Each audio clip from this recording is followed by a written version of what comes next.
You know, this month we're doing our Love Dare. We've got couples all across Canada seeking to enrich their relationship, their marriage. And one of your chapters is the power of commitment. And I love in your book that you have scripture, of course. You have fun quotes. Like this is Joanne Woodward. She said, "Beauty fades." This is Paul Newman's wife, remember? "Beauty fades, but to be married to someone who makes you laugh every day, ah, that's a real treat." Isn't that great? And then you've got statistics, which are fun. Like you've got the Hollywood marriages here. John Huston, 6 times. Rex Harrison, My Fair Lady, 6 times. Stan Laurel, Laurel and Hardy, 7 times. And guess who takes the cake? You know, you wrote it. Zsa, no? I think it's Liz. I can't remember. Liz Taylor, yeah. Oh, well, Liz and Mickey Rooney. Okay, yeah. 8 times. 8 times, yeah. Isn't that something? And you have Hollywood marriages lasting 6 hours and different things. And, you know, I tell people about my parents. As you know, both of them have passed away. And I've said they didn't leave much behind. I mean, believe me, we've looked everywhere. Or did they? You know, Mom and Dad left behind the legacy of a 62-and-a-half-year marriage. Wow. Of just loving each other. It wasn't perfect.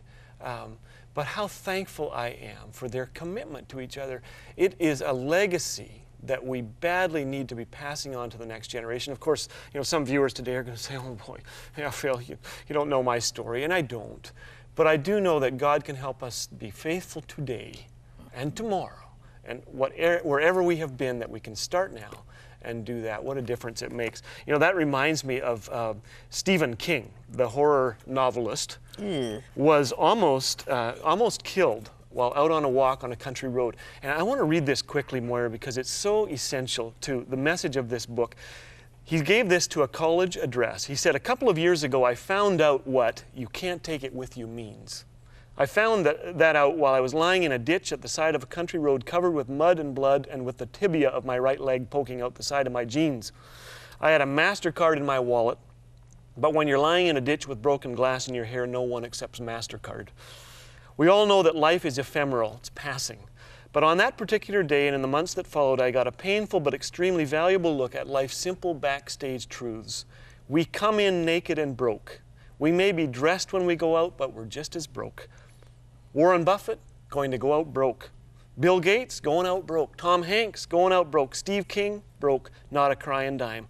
All the money you earn, all the stocks you buy, all the mutual funds you trade, all of that is mostly smoke and mirrors. It's still going to be a quarter past getting late, whether you tell the time on a Timex or a Rolex. No matter how large your bank account, no matter how many credit cards you have, sooner or later things will begin to go wrong with the only 3 things you have that you can really call your own: your body, your spirit, and your mind.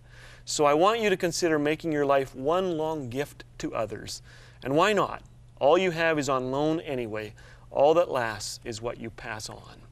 That's partly the message of this book, of what we pass on. What kind of legacy do we leave? Rich people leave the right things behind. And so, you know, I think that's a great place to start in January, is just to say, you know, right now with all that's gone on, and maybe I'm broke right now, whatever it is, but say, what am I going to do this month to leave a lasting legacy for whoever is in my life? Maybe that's just a friend, I don't know. But that can change our lives, literally. That can change our January. Even Stephen King's example is an illustration that sometimes when we hit the wall in life, we discover what really matters. You know, I was just seeing a report on, it's not funny, 50 Cent, the rapper. Yes. The world's 2nd richest black entertainer after Oprah. He lives alone in a 50,000 square foot mansion. His movie about his life in 2005, Get Rich or Die Trying. And here's the sad confession. He was asked, he apparently made between June 07 and June 08, made $150 million. The journalist asked him, you know, isn't that enough, $150 million? He said, oh, I want to do better. And here's what he said: ambition is leading me through an endless tunnel. And what does the scripture say? Ephesians 4:19. Having lost all sensitivity, they have given themselves over to sensuality so as to indulge in every kind of impurity with a continual lust for more. And there's no satisfaction there. No, there's no satisfaction. I have seen that over and over again, whether that's Simon Cowell or 50 Cent. There's always that, it's not enough. What can I do to get enough? And Harrison Ford said that the one thing he wanted more than anything else on earth was peace. Peace. You know, Scripture is so clear. If anyone it talks about godliness with contentment is great gain. We brought nothing into this world, we can take nothing out. Fits in so well with what Stephen King said.